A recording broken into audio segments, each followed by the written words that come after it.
noites frias e dentes escurecidos pelo café. Uma combinação a qual já se acostumara havia muito tempo.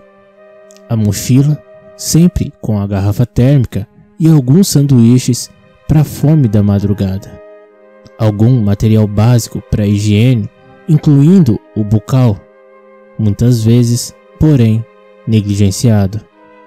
O mesmo café que lhe manchava os dentes também lhe causava dores terríveis. Eu falei que essa gastrite ia piorar com tanto café. Resmungava sempre a falecida esposa quando ainda era viva.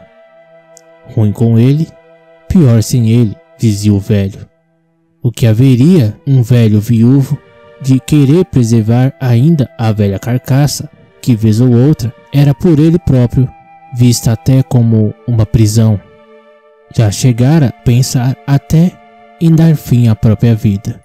A companheira morta, os filhos ausentes, os vizinhos que sequer alguma educação mostravam para ele. A guarita se mostrava de certa forma até mais confortável e acolhedora que a velha, silenciosa e vazia casa onde ele morava. A empresa de transportes ocupava uma grande área, com muros altos e um grande barracão no qual ficavam os caminhões e os veículos menores. Além do alarme eletrônico, também 3 cães de guarda, todos da raça Rottweiler, faziam a segurança do local. Os animais sempre lhe foram tão dóceis, porém, o alarme eletrônico lhe causava algum receio. Receio de acioná-lo sem querer, pois era um homem antiquado, não acostumado ainda com as modernas tecnologias. E assim passava as noites, lentas, frias, bastante nebulosas naquelas noites de inverno. Era uma área não residencial e com o cair da noite, o silêncio era quase absoluto. Silêncio cortado somente pelos eventuais latidos dos cães ou pelos passos de alguém que era quase raramente obrigado a se aventurar por aquelas nada seguras bandas. Tornou-se bastante notório o caso da enfermeira que, voltando de um plantão, pensou em encurtar o caminho e adentrou a trilha do matagal ao lado da transportadora. O velho vigia, naquela ocasião, ainda um pouco jovem, disse nada ter ouvido. Sequer latiram os cães, mas a moça foi encontrada no dia seguinte, sem vida e apresentando sinais de violência sexual. Ela tinha somente 23 anos. Mas havia algo que ainda lhe promovia algum desejo de continuar em tal extenuante ofício, além de ficar longe da vazia e pedante casa onde ele morava. Esse motivo era Helena. Helena dizia trabalhar em um escritório ali perto e passou todas as noites tomar a estreita rua paralela ao muro daquela empresa. Sempre tarde da noite, sempre no mesmo horário, após as 9 horas. Passos delicados eram ouvidos e sua silhueta surgia fantasmagórica em meio à neblina. Sempre sozinha. O velho temia pela sua segurança, pois impossível seria não lembrar do assassinato sem solução que chocou toda aquela região.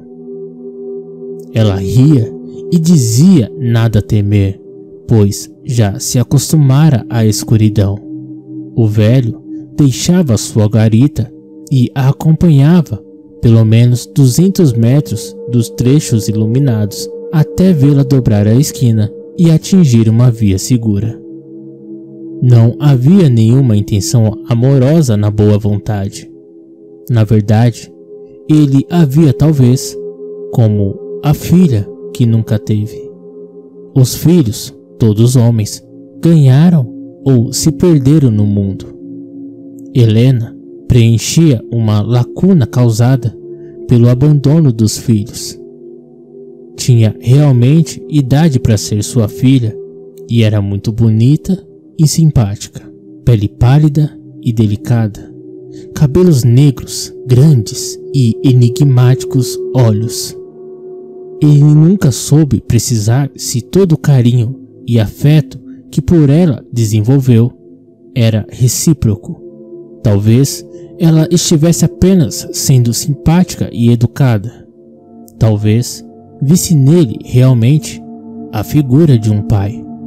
Ou ainda, quem sabe, só estivesse se aproveitando da sua companhia para ter alguma segurança e não ser outra vítima nas manchetes do jornal local.